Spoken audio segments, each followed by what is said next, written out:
Silakan, Ustaz. Bismillahirrahmanirrahim. Assalamualaikum warahmatullahi wabarakatuh. Alhamdulillahi rabbil alamin. Alhamdulillahilladzi an'ama alaina bi ni'matil iman wal islam. Asyhadu an la ilaha illallah wahdahu la syarikalah wa asyhadu anna sayyidana wa nabiyyana Muhammadan abduhu wa rasuluh la nabiyya ba'dah. Allahumma salli wa sallim ala sayyidina Muhammad wa ala alihi wa sahbihi ajma'in. Subhanaka la ilma lana illa ma 'allamtana innaka antal alimul hakim. Wa qala aidan inna a'tainakal kautsar fasholli li rabbika wanhar inna sani'aka huwal abtar. Bapak Ibu yang mudah-mudahan dimuliakan oleh Allah Subhanahu wa taala, alhamdulillah pagi hari ini kembali kita bisa bersilaturahim, bisa tolabul ilmi. Mudah-mudahan silaturahim kita, tolabul ilmi kita menjadi wasilah Allah Subhanahu wa taala melimpahkan rahmat, kasih sayang kepada kita. Allah memudahkan segala urusan kita. Allah melapangkan rizki kita. Allah mensolehkan putra-putri kita, dan Allah limpahkan rizki yang berkah, rezeki yang halal, rezeki yang menjadi wasilah kita semakin dekat dengan Allah Subhanahu wa taala. Amin, Allahumma amin.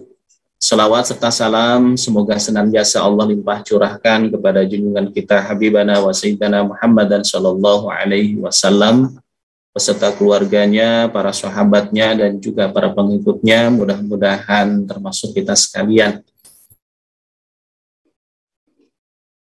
Bapak Ibu yang dimuliakan oleh Allah, tidak terasa hari ini kita sudah memasuki bulan Dzulqa'dah, yang sebentar lagi kita akan memasuki bulan Dzulhijjah. Ketika berbicara tentang bulan Dzulhijjah, ada amalan yang dianjurkan, diperintahkan oleh Allah Subhanahu wa taala dan juga dicontohkan oleh baginda Rasulullah Shallallahu alaihi wasallam. Amalan ibadah yang pertama adalah ibadah haji. Jadi ibadah haji hanya bisa dilakukan di bulan Dzulhijjah. Di bulan Dzulhijjah pun waktunya sudah ditetapkan, ya, sudah dicontohkan oleh baginda Rasulullah Shallallahu alaihi wasallam. Jadi walaupun kita pergi ke Mekah, kemudian berangkat ke Arafah, ke Musdalifah, ke Mina, dan melaksanakan rangkaian-rangkaian ibadah seperti melaksanakan tawaf, sa'i, sampai tahalul. Tapi kalau tidak dilakukan di bulan Dzulhijjah, bahkan harinya, tanggalnya pun tidak mengikuti aturan, misalkan sekarang langsung berangkat ke Arafah mumpung kosong, misalkan saja ke Musdalifah, ke Mina, tetap tidak disebut sebagai haji, ya, karena ibadah haji waktunya sudah ditetapkan dan sudah diajarkan, dicontohkan oleh Rasulullah SAW. Berbahagia bagi Bapak Ibu yang tahun ini mendapatkan kesempatan, undangan dari Allah berangkat ke Tanah Suci. Mudah-mudahan diberikan kemudahan-kemudahan oleh Allah. Bagi kita yang tahun ini belum diberikan kesempatan oleh Allah untuk bisa berangkat karena kuotanya terbatas, mudah-mudahan suatu saat kita diberikan kesempatan oleh Allah, dijamu oleh Allah di tanah sucinya, bisa melaksanakan ibadah haji, dan juga bisa ziarah ke makam kekasih Allah baginda Rasulullah Shallallahu alaihi wasallam. Nah, karena ibadah haji kuotanya terbatas, tidak semua kita diberikan kesempatan untuk bisa melaksanakan ibadah haji, maka ada amal ibadah lain yang bisa kita lakukan walaupun kita berada di tanah air. Kita bisa melakukan amalan tersebut. Apa itu? Melaksanakan ibadah kurban, ya. Kalau kita berbicara tentang kurban, ya, maka dalam sebuah hadis baginda Rasulullah SAW menyampaikan, tidaklah anak Adam melakukan suatu amalan pada hari nahar, yaitu Idul Adha, yang lebih dicintai oleh Allah melebihi mengalirkan darah kurban. Jadi di hari nahar ataupun di ayam tasyrik tidak ada amalan yang paling disukai oleh Allah Subhanahu wa taala, tentu saja selain ibadah haji ya, melainkan melaksanakan ibadah kurban ya. Kalau kita berbicara kurban, apa itu kurban? Di fikih sunnah di sana disebutkan adalah al-udhiyah ya. Hewan ternak yang disembelih pada hari Idul Adha ataupun dan hari tasyrik dalam rangka taqarruban ilallah, mendekatkan diri kepada Allah Subhanahu wa taala, itu adalah al-udhiyah ataupun kurban. Jadi kurban itu masdar dari kata qoroba ya. Masdar itu menunjukkan sesuatu yang pasti ya. Contohnya doroba yadribu dorban. Doroba sudah memukul, yadribu sedang dan atau akan memukul, dorban mukulnya beneran. Jadi orang yang kurban ya adalah orang yang benar-benar mendekatkan diri kepada Allah Subhanahu wa taala. Taqarruban ilallah, mendekatkan diri kepada Allah Subhanahu wa taala. Karena kalau kita melaksanakan ibadah kurban niatnya bukan karena Allah, maka tidak dicatat ibadah oleh Allah Subhanahu wa taala. Karena satu amal baru disebut ibadah ketika paling tidak dua hal yang harus terpenuhi. Satu adalah niatnya benar, niatnya karena Allah Subhanahu wa taala. Yang kedua adalah caranya benar. Kalau niatnya benar, caranya tidak benar, maka tidak menjadi nilai ibadah di sisi Allah Subhanahu wa taala. Ataupun sebaliknya, niatnya salah, walaupun caranya benar tapi niatnya salah, itu pun tidak dicatat ibadah oleh Allah Subhanahu wa taala. Termasuk melaksanakan ibadah kurban ya. Melaksanakan ibadah kurban kalau niatnya salah, kenapa kurban? Aduh, saya malu, tetangga saya setiap tahun kurbannya sapi lagi, kalau saya tidak kurban nggak enak sama yang lain. Ataupun di kantor bisa jadi karena sebagai seorang pimpinan ya, yang lain ataupun timnya, karyawannya itu semuanya kurban, pimpinannya kalau tidak kurban malu. Nah, berarti dia kurbannya bukan karena Allah, dia kurbannya adalah karena malu kepada manusia. Maka harus kita luruskan niat kita ketika melaksanakan ibadah kurban itu lillahi ta'ala, niatnya karena Allah Subhanahu wa ta'ala.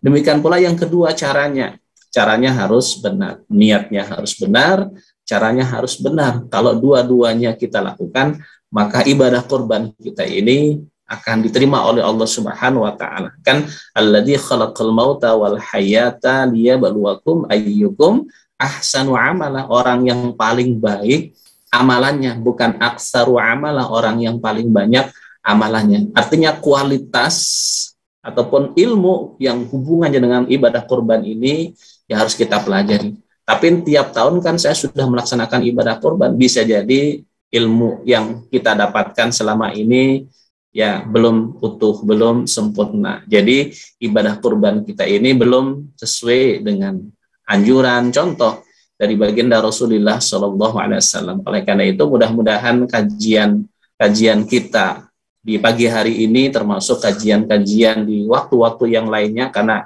materi bahasan tentang ibadah kurban saya kira di saat sekarang ini dapat dengan mudah kita dapatkan, tapi paling tidak ini menjadi targetan kita. Ibadah kurban saya tahun ini harus lebih berkualitas. Bagaimana supaya berkualitas? Berarti saya harus lebih ya meluruskan niat saya tatkala melaksanakan ibadah kurban. Yang kedua adalah saya harus tahu ilmunya dari A sampai Z ya, sehingga ibadah kurbannya semakin berkualitas. Yang kedua, Bapak Ibu yang baik, apa sih hukum melaksanakan ibadah kurban? Kalau kita berbicara tentang hukum melaksanakan ibadah kurban, ya, para ulama berbeda pendapat. Pertama adalah wajib, landasannya diantaranya adalah surat Al-Asr. Ya. Al-Kautsar, inna a'tayna kal-kautsar fasholli li rabbika wanhar. Ada kata-kata wanhar, itu menggunakan fi'il amr. Al-aslu fil amri lil wujub. Dalam kaidah disebutkan al-aslu fil amri lil wujub. Pada dasarnya ketika ada perintah di dalam Al-Qur'an itu menunjukkan satu kewajiban. Nah, siapa yang berpendapat kurban itu hukumnya wajib, ini adalah Syekh Rabi'ah. Syekh Rabi'ah itu adalah gurunya Imam Malik ya. Kemudian Abu Hanifah, beliau juga menyampaikan bahwa ibadah kurban itu hukumnya wajib bagi yang istito'a, bagi orang yang mampu, bagi yang diberikan kelapangan oleh Allah Subhanahu wa taala. Beliau menyampaikan bahwa ibadah kurban itu hukumnya wajib bagi yang istita'ah. Kemudian jumhur ulama mengatakan bahwa ibadah kurban itu hukumnya adalah sunat muakkadah, ya, sunat yang sangat ditekankan, sunat yang sangat dianjurkan, ya. Ini pendapat jumhur ulama, di antaranya adalah di situ ada Imam Malik, ada Imam Syafi'i, Imam Ahmad, ya, Abu Hams dan ulama-ulama yang lainnya, ya, termasuk Ibnu Mas'ud, ya, meriwayatkan bahwa sesungguhnya aku sedang tidak akan berkurban padahal aku adalah orang yang berkelapangan, ya, karena ini pernah dilakukan oleh sahabat yang lainnya, tidak melaksanakan ibadah kurban, ya, saat itu. Bapak Ibu yang baik, mudah-mudahan pagi hari ini kita juga bisa mendapatkan informasi terkait dengan pelaksanaan ibadah kurban. Alhamdulillah pagi hari ini sudah bergabung sahabat saya Ustadz Ihsan. Beliau adalah diberi amanah di DT Peduli sebagai direktur program DT Peduli, yang insya Allah salah satu amanahnya adalah bagaimana menjaga amanah titipan dari Bapak Ibu terkait dengan binatang kurban, yang insya Allah nanti beliau akan menyampaikan mekanisme seperti apa dan hewan kurban yang dititipkan oleh DT Peduli akan didistribusikan kemana dan lain sebagainya. Kita sapa terlebih dahulu. Assalamualaikum warahmatullahi wabarakatuh, Pak Ihsan. Waalaikumsalam warahmatullahi wabarakatuh, Ustaz. Alhamdulillah. Apa kabar Pak Ihsan? Sehat? Alhamdulillah sehat. Bagaimana sehat, Ustaz? Alhamdulillah. Silakan boleh disampaikan terkait dengan rencana penyelenggaraan ibadah kurban yang dilakukan oleh teman-teman di DT Peduli. Silakan Pak Ihsan. Baik. Bismillahirrahmanirrahim. Assalamualaikum warahmatullahi wabarakatuh. Alhamdulillah rabbil alamin. Allahumma shalli ala sayyidina Muhammad wa ala sayyidina Muhammad, la haula wala quwwata illa billahil azim. Izin Ustaz memulai dengan sebuah cerita, boleh Ustaz ya? Jadi di tahun 2020 saya berkesempatan mendapatkan amanah untuk melaksanakan program kurban itu di daerah Sulawesi Tengah. Nah, di sana memang tugas kami untuk menyebarkan program kurban ini ke wilayah-wilayah, ketemu dengan ada satu kampung transmigran yang sudah hadir di sana sekitar 40 sekian tahun saja. Nah, menariknya ketika kami bawa ke sana 1 ekor sapi untuk satu kampung, Masya Allah, rasa syukur masyarakat sangat berlimpah, Ustaz. Ucapan terima kasih kepada para donatur. Kenapa? Karena selama mereka tinggal di sana, selama proses transmigrasi itu hadir, ini baru pertama kalinya mereka mendapatkan program kurban, Ustaz. Ada 49 tahun kalau tidak salah menyampaikan ini baru pertama kali kurban yang ada di tempat mereka. Nah, yang kedua, kami juga masuk ke daerah pegunungan yang lebih tinggi dari tempat tersebut, ketemu dengan kampung Mu'alaf. Yang menariknya kampung Mu'alaf di sini pun alhamdulillah ada kurban, hanya saja biasanya kambing-kambing gitu saja, 1, 2. Nah, ketika kami bawa sapi ke atas dan yang lainnya ke tempat mereka, Masya Allah luar biasa. Ini menjadi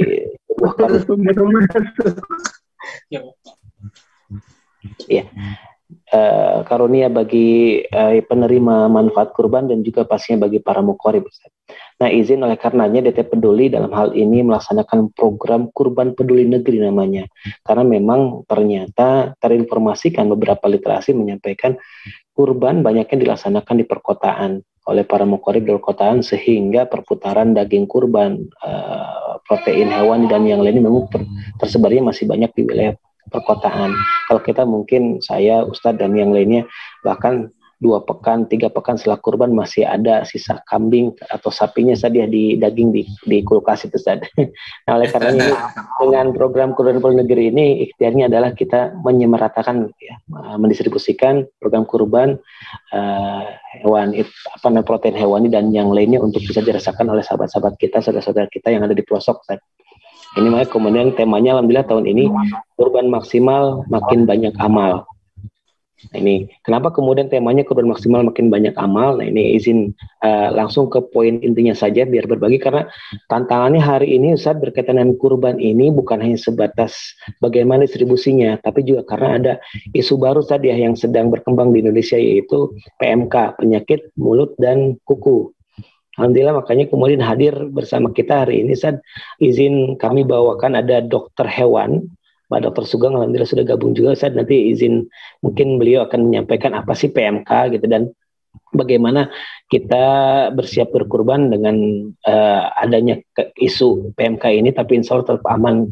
Dan juga ada Pak Ali, ini salah satu pimpinan peternak binaan kami DT Peduli. Apa tahapan-tahapan yang memang sudah dilakukan oleh para peternak DT Peduli untuk menyiapkan kurban ini gitu Ustaz. Nah ini untuk kurban maksimal makin banyak amal, sasaran wilayahnya memang binaan kita di daerah terpencil dan rawan pangan, kemudian wilayah bencana, wilayah perkotaan padat, kumuh miskin, dan juga kita juga masuk ke wilayah beberapa negara muslim Ustaz, di luar negeri seperti Palestina, Bangladesh, Myanmar, Somalia, dan yang lainnya. Nah kenapa kemudian disebutkan maksimal makin banyak amal? Karena memang prioritas penerima manfaatnya adalah fakir miskin, jompo, lansia, janda, dan yatim, masyarakat umum, fisabilillah, dan prioritas wilayah yang memang jarang atau sudah lama tidak mendapatkan akses daging kurban. Ini peta distribusi tahun lalu di 34 provinsi, di 5 negara, Indonesia, Palestina, Somalia, Bangladesh, Myanmar. Nah, multi manfaat di sini disebutkan karena memang Ustaz, selain program kurban itu, kami juga memberdayakan para peternak kecil dan juga untuk pendukung-pendukung ya seperti celemek, kemudian nanti kan kita mempergunakan alat yang ramah lingkungan Ustaz untuk tempat dagingnya bukan menggunakan plastik. Nah itu kami minta bantuan kepada sahabat-sahabat binaan kami yang difabel Ustaz. Jadi Masya Allah dengan adanya program kurban peduli negeri ini juga memberdayakan para peternak kecil dan juga hadirnya kebersamaan kita dengan para sahabat difabel. Nah, ramah lingkungan ini akan kita pergunakan termasuk nanti animal welfare-nya akan kita coba perhatikan betul sesuai syariah, jangkauannya juga sangat pelosok negeri. Itu mungkin sebagai awalan karena ini waktunya mungkin tidak terlalu banyak. Ada isu yang mungkin perlu juga mungkin disampaikan oleh dokter Sugeng, Ustaz. Ya. Itu mungkin awalan dari saya, Ustaz. Enggak. Baik, terima kasih Pak Ihsan, luar biasa. Jadi terus DT Peduli berjuang untuk menjadi jalan hewan kurban dari Bapak Ibu sekalian sampai kepada masyarakat, bahkan sampai ke pelosok-pelosok yang tadi luar biasa ya. Dalam puluhan tahun mereka baru mendapatkan hewan kurban sapi ya, luar biasa. Kalau di kita di tengah-tengah masyarakat kita saat kurban kambing, sapi banyak dan kadang-kadang kita di kulkas penuh dengan daging kan begitu ya. Tapi di daerah-daerah tertentu mereka begitu bersyukur kepada Allah Subhanahu wa taala karena mendapatkan titipan hewan kurban dari masyarakat, dari jamaah. Terima kasih, alhamdulillah Dr. Sugeng sudah bersama dengan kita. Assalamualaikum, Dok. Belum ya? Waalaikumsalam, Ustadz. Alhamdulillah. Sehat, Pak Dokter? Alhamdulillah, sehat, Ustadz. Alhamdulillah. Mudah-mudahan senantiasa dimuliakan oleh Allah, ilmunya berkah, Amin. Dokter. Alhamdulillah. Amin, terima kasih.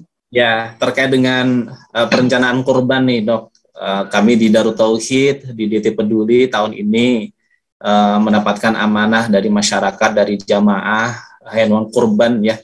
Mudah-mudahan dokter bisa menjelaskan juga supaya masyarakat jamaah juga tidak ragu-ragu, tidak was-was baik yang kurban maupun yang menerima hewan kurban nanti pada saat proses penyembelihan tersebut. Nah, ini ilmu yang mudah-mudahan berkait dengan tadi PMK ya. Mudah-mudahan bisa tersampaikan. Silakan Dok, mangga. Baik. Bismillahirrahmanirrahim. Assalamualaikum warahmatullahi wabarakatuh. Assalamualaikum. Kami muliakan Hakim, Ustadz Fahrudin, juga Ustadz Ihsan dan seluruh pemirsa MQ, kajian MQ pagi ya. Izin saya berbagi sedikit melalui share screen ya. Boleh ya Tat ya? Silakan Dok, silakan. Baik.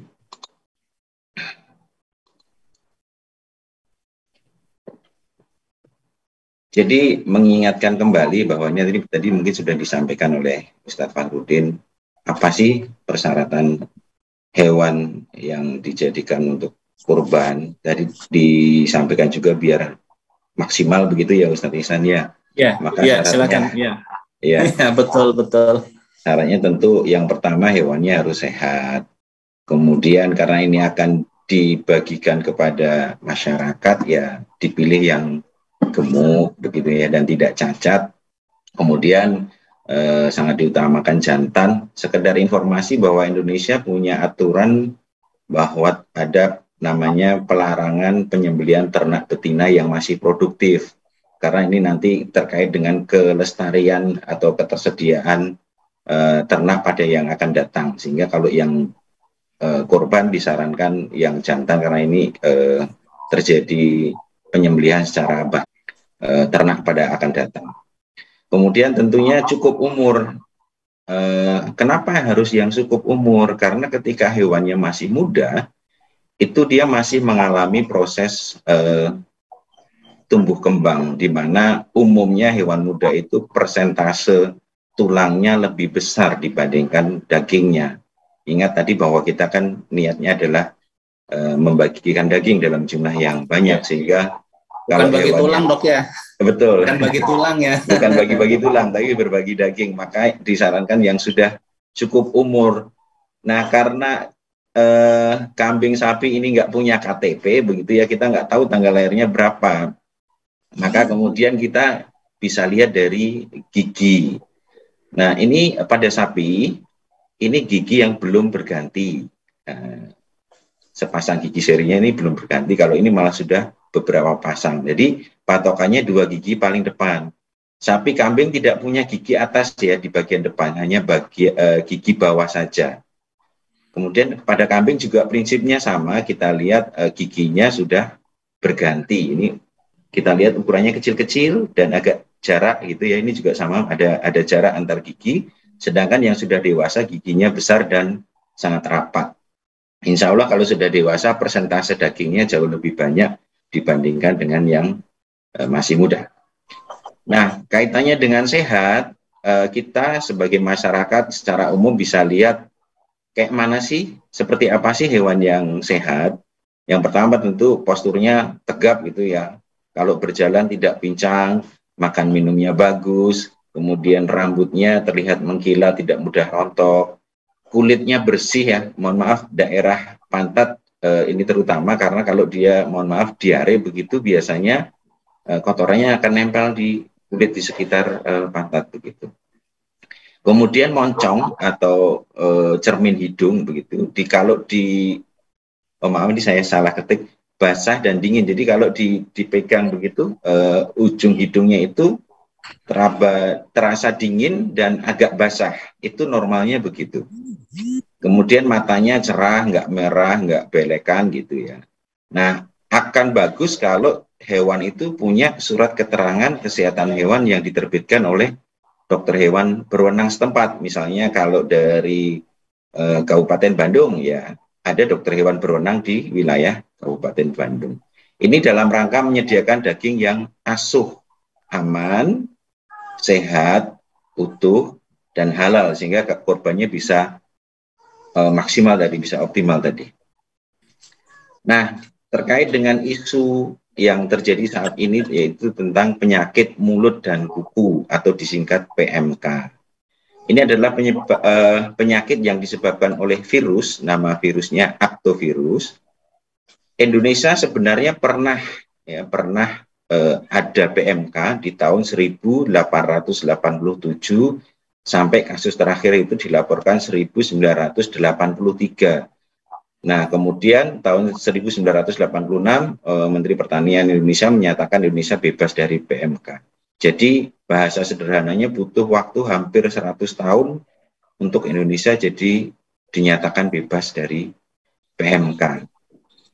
Penyakit ini sangat mudah menular, baik langsung maupun tidak langsung, melalui alat transportasi, ya, misalnya alat angkut membawa sapi dari satu kabupaten ke kabupaten lain atau dari provinsi lain, kemudian petugasnya termasuk yang mengangkut sapi, kemudian peternak, dokter hewan yang keluar masuk kandang itu juga berpotensi sebagai penular karena virus itu bisa menempel di pakaian, sepatu, peralatan kandang dan lain sebagainya.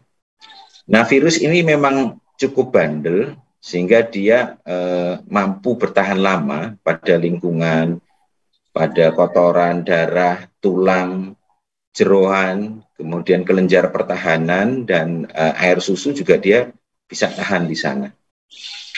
Virus bisa mati dengan desinfektan yang sifatnya asam, juga dengan perebusan atau direbus.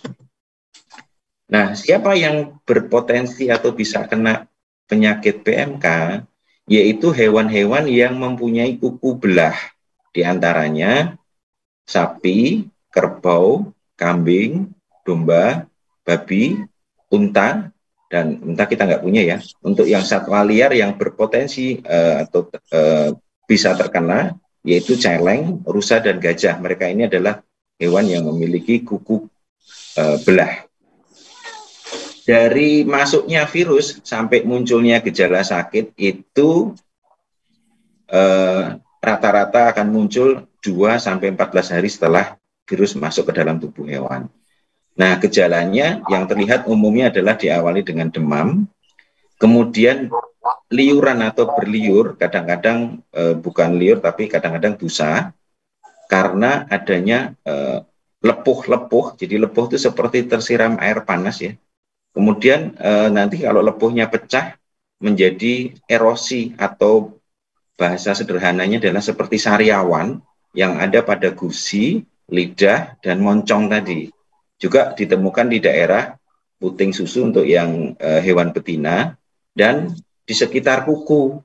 Nah, sehingga ketika di kukunya ada lesi atau erosi itu atau luka itu menyebabkan dia pincang.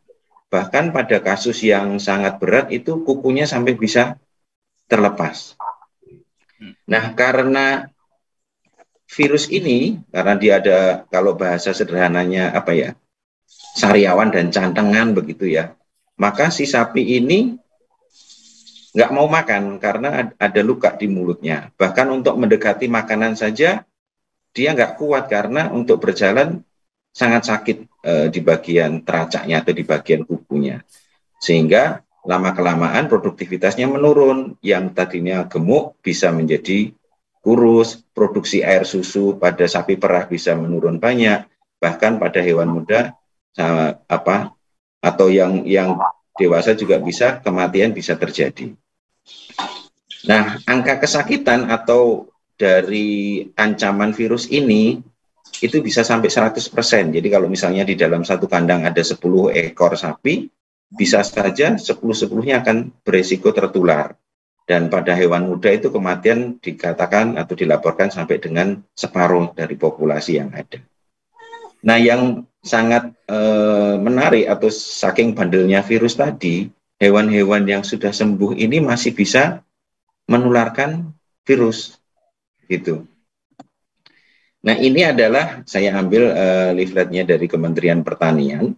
Ini adalah beberapa foto yang menunjukkan gejala dari penyakit mulut dan kuku. Nah, ini contoh ada liur yang keluar dari mulutnya sapi, karena kita lihat di sini ada erosi atau sariawan pada bagian gusi, kemudian ini di bibir, ini di lidah, ya. Nah, ini pada kukunya luka begitu ya, sehingga kalau sampai sangat berat ini bisa copot kukunya.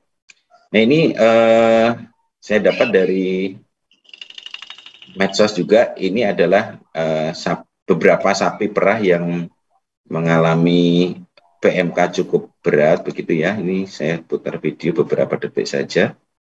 Nah, semuanya karena kuku-kukunya pada sakit, mereka ambruk, tidak bisa bangun. Kemudian karena tidak bisa makan minum tadi, dia akan mengalami dehidrasi, kekurangan gizi dan sebagainya. Nah, kenapa kok sampai bisa tertular gitu? Hewan tertular karena melalui langsung dari liurnya si sapi yang sakit, atau melalui peralatan kandang, misalnya tempat untuk mengambil rumput, mungkin tempat makan minumnya, embernya, para petugasnya, mobil yang untuk mengangkut hewannya, pakaiannya, sepatunya, bahkan kawin suntik maupun kawan alami kalau tercemar begitu ya, berpotensi menjadi sarana penularannya. Nah, lingkungan bisa tercemar ya dari liur, feses, darah, sembelihan, air cucian usus dan daging kalau sampai terbuang ke lingkungan gitu. Nah, yang ada di lingkungan ini tentu akan mengancam satwa yang ada di hutan tadi. Kalau misalnya satu masjid yang ada di pinggir hutan begitu ya, dekat dengan kawasan konservasi, dia menyembelih hewan yang sakit, atau misalnya ada sapi yang sakit atau kambing sakit mati kemudian dibuang ke sungai atau mencuci jeroannya di sungai, aliran darahnya dialirkan ke sungai, tentu akan mengancam satwa-satwa liar, diantaranya tadi celeng, rusa, dan gajah. Nah, rusa dan babi hutan atau celeng ini kan menjadi makanan favorit dari harimau Sumatera. Nah, kalau kemudian misalnya di hutan celeng maupun rusanya pada sakit mati, nanti harimaunya nggak dapat makan, akhirnya kemudian dia akan keluar kampung, keluar hutan masuk kampung, nanti bisa makan ternak atau bahkan terjadi konflik dengan manusia. Nah, sampai hari ini vaksin di Indonesia belum tersedia karena mungkin proses regulasi sedang diupayakan, dan prinsipnya seperti penyakit virus yang lain bahwa virus itu tidak bisa dibunuh dengan obat. Belum ada obat anti PMK. Jadi sapi-sapi atau ternak yang sakit itu ditangani dengan cara diinfus, diberikan vitamin, kalau yang demam dikasih penurun demam, lukanya dirawat dan sebagainya, sehingga diharapkan daya tubuhnya membaik sehingga bisa kembali sembuh. Nah, penyakit PMK ini tidak menular ke manusia. Nah, kemudian bagaimana nih tips pada saat ini untuk kita akan mendekati Hari Raya Kurban? Yang pertama, pilihlah ternak calon kurban yang sehat, gitu ya. Insya Allah nanti yang ternak binaannya DT Peduli, insya Allah semuanya sehat, jadi nggak usah khawatir begitu ya Ustadz ya. Kemudian mintalah surat keterangan kesehatan hewan dari dokter hewan berwenang setempat. Jadi di masing-masing kabupaten, kota, insya Allah akan ada atau sudah ditunjuk ya dokter hewan yang berwenang.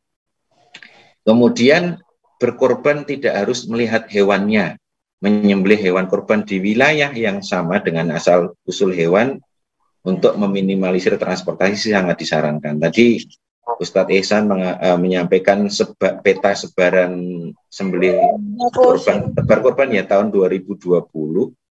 Nah, saya rasa itu sangat bagus ya, misalnya untuk wilayah Indonesia Timur ya tidak harus mendatangkan atau membeli ternaknya dari Indonesia bagian barat gitu. Dengan minimnya transportasi ini tentu juga menekan resiko penularan hewan sakit. Kemudian kalau misalnya memungkinkan, masih sempat, seandainya ada menjelang hari raya, menjelang disembelih ada hewan yang sakit, kalau memungkinkan diganti atau ditukar dengan hewan yang masih sehat. Tapi seandainya terpaksa hewannya nggak ada lagi yang sehat, semuanya sakit gitu ya, maka hewan yang sakit sebaiknya disembelihnya di rumah potong hewan. Karena di rumah potong hewan umumnya ada dokter hewannya, kemudian limbahnya terkelola dengan baik. Tapi seandainya rumah potong hewannya jauh sekali begitu ya, maka kalau terpaksa lakukan penyembelihan di masjid dan musola untuk hewan yang tidak sehat, untuk panitia sebaiknya lapor kepada dinas bahwa masjid yang Anda tinggali atau masjid tempat Anda tinggal akan menyelenggarakan penyembelihan korban kepada dinas yang membidangi peternakan atau kesehatan hewan. Nah, termasuk kalau ada sapi yang sakit sebaiknya dilaporkan ini untuk membantu mencegah meluasnya penyebaran penyakit misalnya. Kemudian sebaiknya para petugasnya jangan lupa diedukasi dan dilatih. Kita masih punya waktu kurang lebih 1 bulan gitu ya, bagaimana mengasah pisau yang baik agar tadi proses kesejahteraan hewan saat penyembelihan ya itu bisa ditegakkan dengan baik, bagaimana merubuhkan hewannya dengan ihsan, tapi bukan Ustadz Ihsan ya, dengan baik lah ya. Kemudian bagaimana menyembelih sesuai syariat Islam, bagaimana menerapkan sanitasi dan higiene para petugasnya maupun dagingnya. Misalnya seringkali dapat daging kurban tapi mohon maaf ada bonusnya potongan kayu karena dia motongin dagingnya di atas telenan yang lunak dan sebagainya gitu ya. Nah itu ada salah satunya, banyak sekali sih yang bisa diajak kolaborasi untuk kegiatan ini. Diantaranya ada dakwah sembelih halal, ada Ustadz Lendi Irawan juga ada di forum ini, nanti bisa dihubungi. Kemudian idealnya untuk daging yang berasal dari sapi atau ternak yang sakit PMK, bagusnya direbus ya, karena tadi salah satu cara mematikan virusnya adalah dengan direbus, yaitu tulang, jeroan, kepala, kulit, kalau perlu dagingnya sebelum dibagikan. Nah, jangan mencuci jeroan di sungai karena khawatir akan menjadi mencemari lingkungan, termasuk buang isi usus sembarang. Sebaiknya lakukan desinfeksi peralatan, tempat menyembelih, tempat pemotongan daging, pakaian, sepatu, dan sebagainya. Kemudian lakukan desinfeksi dan kubur dengan baik limbah penyembelihan ya, agar tidak digali hewan lain, sehingga meminimalisir terjadinya penyebaran penyakit ke lingkungan. Berikutnya untuk kita yang menerima daging, kalau punya kulkas, sebaiknya disimpan dalam kulkas. Jadi kulkas itu yang bawah ya, bukan yang untuk jadi es batu. Kalau jadi es batu itu namanya freezer. Bisa disimpan dalam kulkas sekurangnya 24 jam. Pada saat penyimpanan daging lebih dari 24 jam, maka tingkat keasaman dari daging itu akan turun. Maka virusnya dengan sendirinya akan mati. Atau kalau tidak punya kulkas, ketika menerima daging kurban, ya segera rebus, baik daging, tulang, jeroan, dan lainnya, sampai mendidih sekurangnya 30 menit, insya Allah virusnya akan mati. Kemudian desinfeksi dan cuci peralatan yang digunakan untuk memotong daging, termasuk pakaian, sebaiknya segera didesinfeksi dan dicuci dalam rangka menghindari penyebaran ke lingkungan, termasuk tadi pembungkus dagingnya, entah plastik, entah kemasan yang lain, sebaiknya didesinfeksi atau dibakar saja agar tidak mencemari lingkungan. Nah, virus ini memang agak bandel, sehingga dengan desinfektan yang umum kita gunakan kemarin saat wabah COVID itu kurang cocok. Desinfektan yang cocok adalah desinfektan yang sifatnya asam, yang kecut ya, yang tingkat keasamnya kurang dari 6. Di antaranya asam sitrat, asam asetat, asam urat. Asam sitrat ini kalau ibu-ibu pasti tahu, yang biasa untuk membuat manisan, yang asam itu. Kemudian asam asetat ini di dapur juga biasanya ada, asam cuka. Itu insya Allah efektif untuk membunuh virus PMK ini. Nah, mudah-mudahan beberapa tips yang bisa saya sampaikan ini dapat bermanfaat.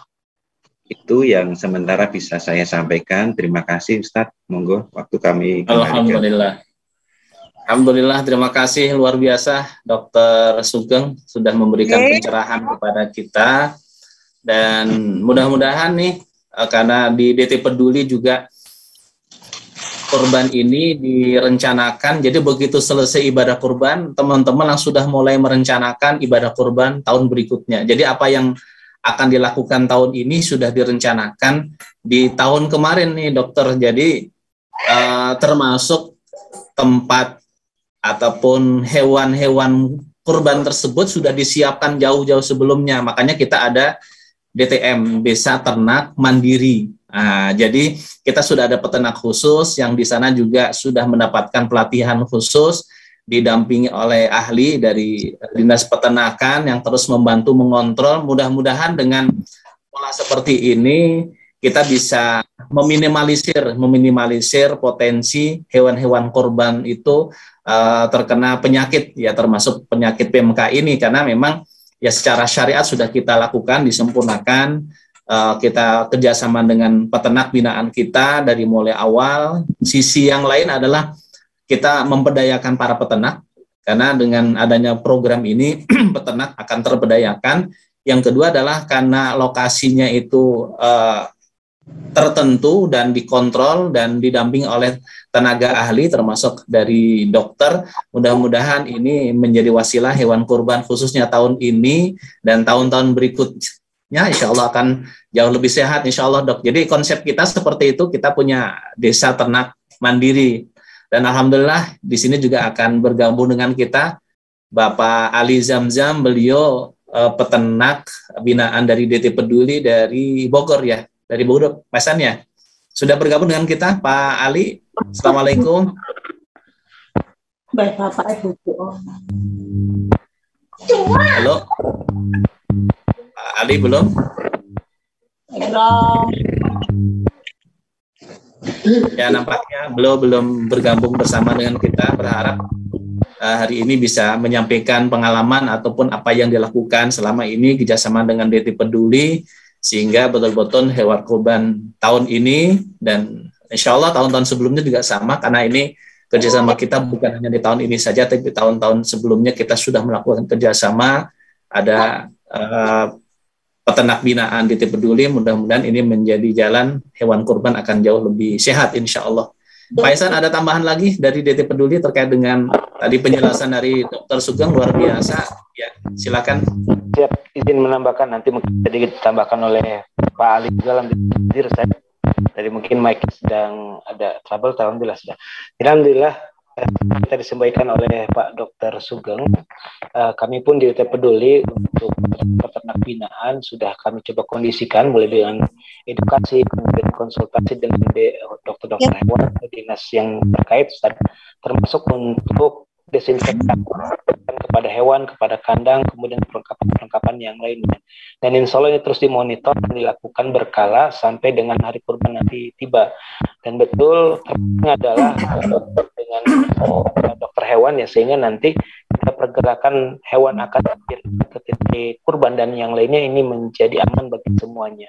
Dan paling menarik Ustaz, tadi alhamdulillah disampaikan juga dikuatkan oleh Pak Dokter bahwasanya dengan hadirnya program kurban peduli negeri ke pelosok ini lebih aman insya Allah bagi kita ya, dan istilahnya juga memberikan kebermanfaatan yang multi. Nah, di selain tadi dengan program kurban peduli negeri bukan hanya sebagai program kurban yang akan bisa dihadirkan, kebermanfaatan kebersamaan kita dengan para penerima manfaat, bukan hanya penerima manfaat kurban tapi juga tadi dengan sahabat difabel, kemudian UMKM yang memungkinkan hadir kebersamaan kita dari sisi alat-alat pendukung ya, kemudian tadi untuk data. Saya pikir ini sebuah konsep yang menarik ya, bisa kita kembangkan bersama. Alhamdulillah Pak Ali sudah bergabung, mungkin bisa Ya, Alhamdulillah, terima kasih Pak Ihsan. Pak Ali sudah bergabung. Assalamualaikum Pak Ali. Waalaikumsalam warahmatullahi wabarakatuh, Pak Ustaz. Alhamdulillah, terima kasih Pak Ali. Ya, boleh diceritakan apa yang sekarang diamanahkan dengan DT Peduli nih Pak Ali sebagai koordinator DTM di wilayah Bogor. Silakan Pak Ali. Alhamdulillah, terima kasih atas waktunya. Kebetulan kita dari kelompok Berkah Sawargitani mendapatkan amanah, mendapatkan bantuan untuk pengemukan 50 ekor sapi sebagai pemberdayaan peternak di Kabupaten Bogor. Alhamdulillah, untuk bulan kemarin setelah adanya isu nasional wabah PMK, kita mendapatkan pelatihan dari dokter hewan setempat, dari mulai seperti yang tadi dijelaskan oleh Pak Dokter Sugeng, dari mulai ciri-ciri hewan yang sakit, yang terkena wabah PMK itu sendiri, kemudian cara penanganannya.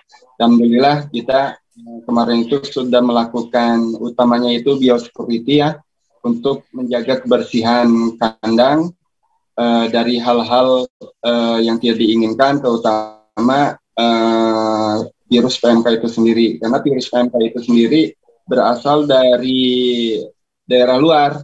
Jadi kebetulan kita mendapatkan sapi itu sebelum adanya kasus PMK. Jadi insya Allah kondisi sapi di kandang kami lebih aman, tetapi ya memang kita diinformasikan oleh dokter hewan setempat sampai lengah, artinya harus ada pembatasan lalu lintas orang atau manusia yang ke kandang yang tidak berkepentingan untuk mencegah wabah PMK itu sendiri. Yang paling ditekankan di sini untuk para peternak, khususnya peternak sapi, domba, itu jagalah kebersihan kandang, itu yang paling penting, karena dari kebersihan kandang itu akan menjamin kesehatan hewan-hewan ternak kita. Seperti itu, Pak Ustadz. Baik, alhamdulillah ikhtiar sudah dilakukan oleh Pak Ali beserta tim ya, karena ini kelompoknya kelompok sapi, ada kelompok kambing, kelompok sapi dan lain sebagainya. Jadi kita sinergi dengan semua pihak, khususnya para peternak ya. Harapannya tadi konsepnya adalah bagaimana kita memberdayakan para peternak. Itu konsep pemberdayaan yang dilakukan oleh teman-teman di DT Peduli. Yang kedua adalah dengan dikoordinir seperti itu, maka meminimalisir hewan-hewan kurban yang akan dikorbankan itu terkena penyakit, karena ketika dikoordinir maka di situ menghadirkan tenaga ahli, dokter untuk membantu memonitoring perkembangan dari hewan tersebut. Alhamdulillah ini sudah dilakukan, Dok. Alhamdulillah di Bogor, ini Kang Ali sebagai koordinator yang di Bogor sudah dilakukan. Mudah-mudahan sebenarnya di tempat lain pun dilakukan yang sama. Kita ada di Garut, di Bogor, di Karawang, dan lain sebagainya. Di berbagai titik kita melakukan hal yang sama. Jadi memastikan bahwa hewan korban yang korban melalui DT Peduli, insya Allah hewannya secara syariat sudah dikontrol dengan baik, ya secara hukmiyah gitu ya. Jadi insya Allah sisi kesehatan insya Allah masuk ya. Kemudian sisi syariat, berat, kemudian umur dan lain sebagainya, itu juga insya Allah mudah. Kenapa? Kita tahu bulan apa kita mengambil hewan tersebut, kemudian sudah berapa bulan waktu kita ambil, sehingga pada saat dipotong sudah memenuhi syariat, ya sudah memenuhi aturan syar'inya bahwa binatang kurban tersebut boleh dikurbankan. Ada tambahan lagi, Dok? Silakan. Yang pasti begini, kita akan berkorban ini tujuannya menyampaikan ibadah gitu ya. Tentu bagaimana beribadah yang baik sesuai yang dituntunkan baik dari sisi syariah maupun dari keamanan pangan atau dari kesejahteraan hewan ya. Mari bersama-sama perlahan-lahan kita upayakan semaksimal mungkin begitu Ustadz ya, biar tadi Ustadz sampaikan kalau niatnya benar, caranya benar, insya Allah akan dinilai ibadah yang sempurna oleh Allah. Mungkin itu tadi. Ya, alhamdulillah.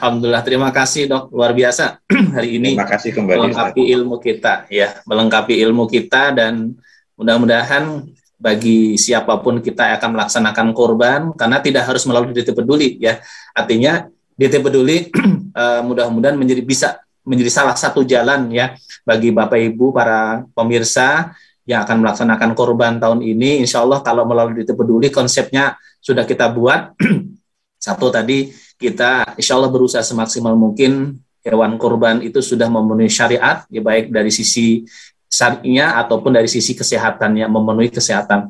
Yang kedua adalah didistribusikan. Jadi benar di daerah-daerah tertentu, karena dulu saya pernah ada di DT Peduli, kemudian juga ikut mendistribusikan hewan kurban, luar biasa. Jadi masyarakatnya itu menyambut sangat gembira. Kenapa? Karena mereka ada yang memang setahun sekali, tapi ada juga yang sampai 10 tahun baru ketemu hewan kurban berupa sapi. Ada yang sampai 20 tahun baru ketemu hewan kurban berupa sapi. Ini luar biasa. Jadi rasa syukurnya kepada Allah itu lebih dibandingkan dengan di kota. Kalau di kota kan karena udah setiap saat makan daging dan untuk mendapatkan daging itu mudah. Bahkan kalau hajatan juga sudah banyak pilihan di situ, ada dagingnya kan begitu. Kalau di daerah kan tidak mudah gitu. Sehingga kalau hewan kurban itu didistribusikan ke daerah, saya kira akan lebih bermanfaat ya. Si penerima hewan kurban atau pedaging kurban tersebut lebih bersyukur. Karena apa? Karena alhamdulillah sudah 1 tahun, minimal 1 tahun sekali dapat daging kurban. Ataupun ada yang alhamdulillah saya baru 5 tahun dapat hewan kurban. Ada yang 10 tahun.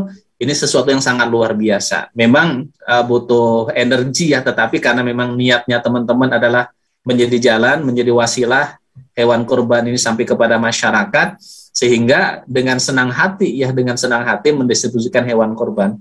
Yang ketiga tadi dok, benar, meminimalisir potensi penularan penyakit. Jadi ketika kita pemotongan hewan kurban misalkan di daerah Kalimantan ya ataupun di Sulawesi, maka hewan kurbannya itu tidak didatangkan dari Bandung, tidak didatangkan dari Bogor gitu, tapi kita datangkan dari daerah tersebut. Bahkan kita juga punya peternakan di daerah-daerah tersebut. Jadi masing-masing daerah ada base camp peternakan ya, di sini ada, di situ ada, dan sebagainya. Sehingga pada saat nanti proses pemotongan tinggal ngambil dari base camp yang kita keluar tersebut, para peternak mitra-mitra kita di daerah tersebut, sehingga semua hewan kurban itu terkoordinir, terkontrol dengan baik, terutama dari sisi kesehatan. Insya Allah mudah-mudahan tidak diragukan lagi ya, karena konsep yang kita bangun adalah bagaimana kita memberikan pelayanan yang terbaik, kemudian masyarakat merasa mendapatkan kenikmatan, kebahagiaan tatkala nanti mendapatkan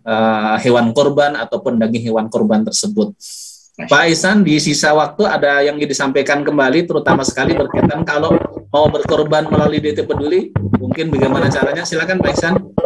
Baik, terima kasih banyak Ustadz. Semoga Allah mampukan kita bisa sahabat para pendengar di pagi dimanapun berada melalui kanal apapun, bisa mengunjungi website kami www.dtpeduli.org. Di sana nanti ada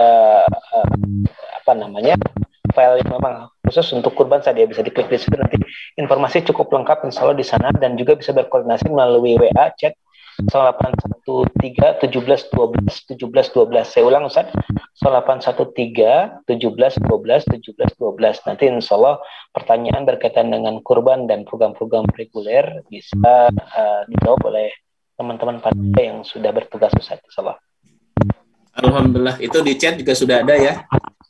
Mudah-mudahan ini menjadi jalan, informasi ini kita sampaikan kepada masyarakat, diulang lagi bagi yang akan mendapatkan informasi lebih detail terkait dengan pelaksanaan kurban yang diselenggarakan oleh DT Peduli ya. Silakan bisa silaturahim, mudah-mudahan Allah memberikan kemudahan-kemudahan kepada kita, membimbing kita, sehingga tahun ini kita diberikan kemampuan oleh Allah Subhanahu wa Ta'ala untuk bisa melaksanakan ibadah kurban. Terima kasih Dr. Sugeng yang sudah meluangkan waktu untuk menyampaikan ilmu pada pagi hari ini. Terima kasih Kang Ali yang juga sudah bersilaturahim bersama dengan kami. Terima kasih Pak Ihsan dan Bapak Ibu yang baik. Mudah-mudahan ilmu yang didapatkan pagi hari ini kita diberikan kesempatan oleh Allah untuk bisa mengamalkan dan juga bisa menyampaikan kepada saudara-saudara kita yang lainnya. Silakan call center DT Peduli saya ulang lagi 0813 17 12 17 12. Gampang diingat 0813 17 12 17 12. Terima kasih. Sekali lagi mohon maaf atas segala kekurangannya. Kita akhiri dengan membaca hamdalah dan doa kafaratul majlis. Alhamdulillahirabbil alamin. Subhanakallahumma wa bihamdika asyhadu an la ilaha illa anta astaghfiruka wa atubu ilaik. Assalamualaikum warahmatullahi wabarakatuh. Waalaikumsalam warahmatullahi wabarakatuh. Terima kasih Ustaz. Nuhun dok, nuhun. Alhamdulillah Ya, sudah nanti menyampaikan ilmunya. Kapan-kapan Kang Ali ya, nuhun. Iya. Kapan-kapan boleh saya diajak ke yang Indonesia bagian timur gitu boleh. Wah, nih Pak Ihsan ada Dr. Sugeng siap nih diajak nih, insya Allah nanti. Insya Allah. Terima kasih. Pak Dokter ya. Ya, siap. Terima kasih. Assalamualaikum.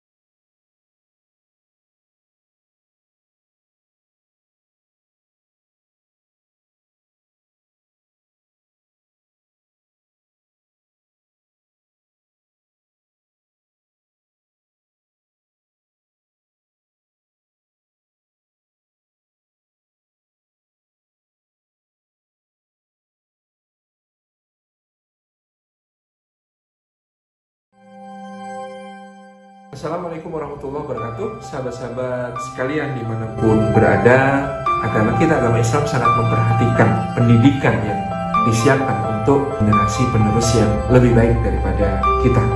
Umat membutuhkan generasi yang akan mampu ya untuk membawa panji-panji kejayaannya di waktu yang akan datang. Di antara banyak bertebaran pesantren Islam, Atqiyah Islamic School, termasuk di antara yang berjuang untuk melahirkan generasi kader-kader unggulan untuk umat di masa yang akan datang. Saya mengajak sahabat-sahabat sekalian untuk menjadi bagian dari kebaikan bersama Atkia Islamic School dengan menjadi orang tua asuh bagi para santri di Atkia Islamic School, karena semua santri di Atkia Islamic School ini betul-betul menjalani pendidikan secara free, tidak dipungut biaya, ya. Dan insya Allah dengan menjadi orang tua asuh tentu akan menghadirkan pahala jariah yang tidak putus-putus, baik dari sisi ilmu yang bermanfaat maupun juga amal-amal yang kelak akan ditunaikan oleh para santri.